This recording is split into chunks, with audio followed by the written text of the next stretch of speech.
So,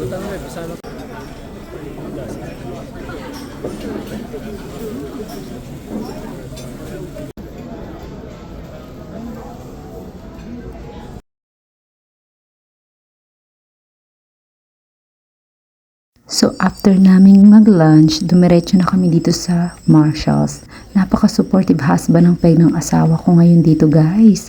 Talagang binilan niya pa ako ng mirror. You know naman, see? Mirror is life. So, eto pala yung binabaon ko sa work, yung dark chocolate with almond. Ayan. Talagang na happy wife, happy life talagang peg ko dyan, guys. So, dumiretso na rin kami dito sa milk tea. So, favorite kong in-order, guys, yung Dalgona coffee. Yeah. So, buti nagustuhan din niya ng husband ko yung flavor na yan. Yan. Dito yan sa Chinatown.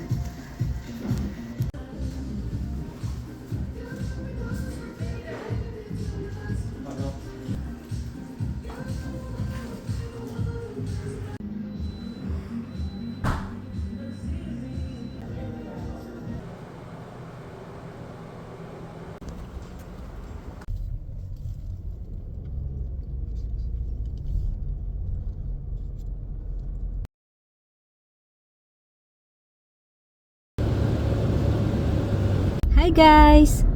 Tapos na yung date namin ng asawa ko. Nasa likod siya ngayon, nandoon nagda-drive sa kabilang car. Dumaan kami sa pinagawan namin yan ng gulong. So ngayon, didiretso kami sa house. After this, didiretso kami ng house. And then, magsasabay ulit kami papunta naman sa anak namin. Susunduin namin sa school. Yeah. Hindi na pala kami kumain sa Kimson buffet. Kasi nung dumaan kami sa bank, yung Indian lady doon na teller, sa bank teller doon, nagsuggest siya sa amin kasi nakikita niya asawa ko nag-scroll kung saan kami kakain, and then na-curious siya kung ano doon tinitingnan. So inasar siya ng asawa ko na ito timing na sa Indian food naman talaga yung chine-check ng asawa ko noon.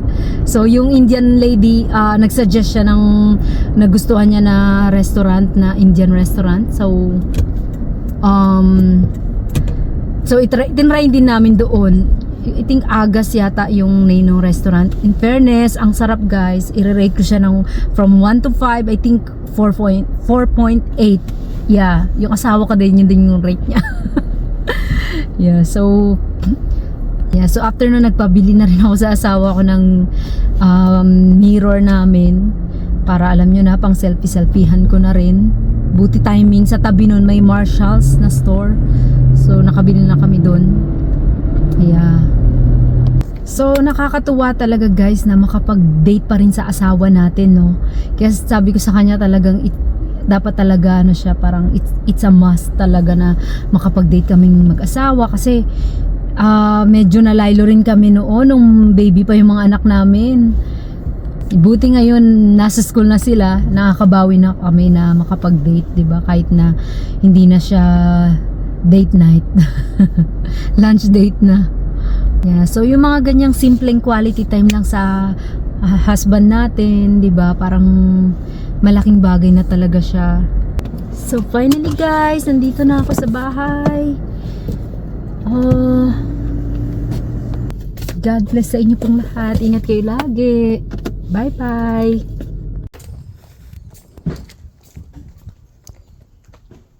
Hello. Thank you.